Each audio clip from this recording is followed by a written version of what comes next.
అయితే అనేక మంది అంట క్రిస్మస్ ట్రీని కూడా ఆరాధించడానికి సంవత్సరంకి ఒకసారి వెళ్తా ఉంటారంట.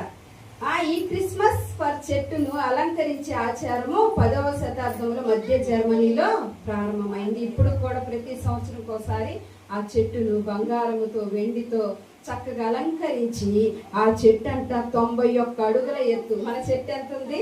చిన్నది.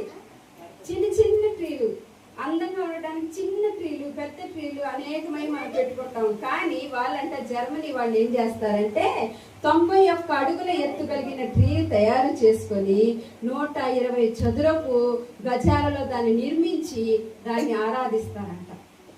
ఆరాధించి అనేక మంది వెళ్ళిపోయి అక్కడికి వెళ్ళి ఆ వృక్షానికంట ఒక రోజు క్రిస్మస్ రోజున వెళ్ళి ఆ వృక్షాన్ని బంగారం వెండి ఆభరణాలతో అపురూపంగా దగదగ మెరిసేటట్లుగా ఆ ట్రీని నిర్మించడం జరిగింది. అంటే క్రీస్తు పుట్టుకకు నేను కారణాలు చెప్తాను. వాక్యాలు ప్రతి వారం మనం వింటూనే ఉంటాం.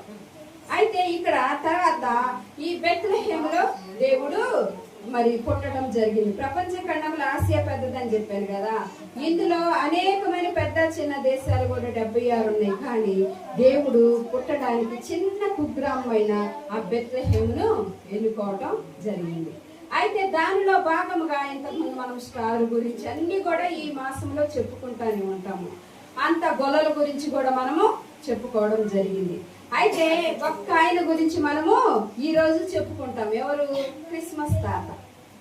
క్రిస్మస్ తాత ఆయనకు కూడా చాలా జీవిత చరిత్ర ఉంది. ఏంటంటే క్రిస్మస్ తాత హెల్పింగ్ నేచర్, అంటే సహాయం చేయటం, పేదలకు సహాయం చేసే మనసు క్రిస్మస్ తాతది. అంటే క్రిస్మస్ తాత ఎంతో ధనవంతుని కుటుంబము, ఎంతో కోటీశ్వరులు. అయితే వాళ్ళ అమ్మా నాన్న చిన్న వయసులోనే చనిపోయారు. ఆస్తినంతా సమకూర్చి చిన్నప్పుడే వాళ్ళ అమ్మా నాన్న చనిపోయారు. చనిపోయితే ఈయన ప్రభువు నెరిగిన వాళ్ళు కనుక ఆయన ఏం చేశారంటే వాళ్ళ నాన్న వాళ్ళ అమ్మ సంపాదించిన సంపదలో పేదలకి సహాయం చేయటం ఆయన గుణం. పేదలకి సహాయం చేయడానికి ఎంతో మందికి సహాయం చేసేవాడంట.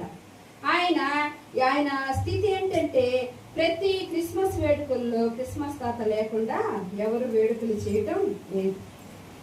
వాళ్ళు ఏం చేసేవాళ్ళంటే ఈ క్రిస్మస్ తాత పేదవాళ్ళ దగ్గరికి వెళ్ళి వాళ్ళ అక్కడలు అవసరతలు కనుక్కొని ఒక గ్రామంలో పాపం నిరుపేదలు బిడ్డలకు వివాహం చేయలేక ఉంటే దేవాది దేవుడు క్రిస్మస్ తాతతో మాట్లాడితే ఆయన వెళ్ళి వాళ్ళు ఏడుస్తా ఎలాగో మా పిల్లలకు వివాహం చేయాలని బాధపడతా ఉంటే వాళ్ళ కిటికీ డోర్స్లో నుంచి ఆయన కొంచెం ధనము, కొన్ని బట్టలు అవన్నీ మూటలు కట్టుకొని రాత్రి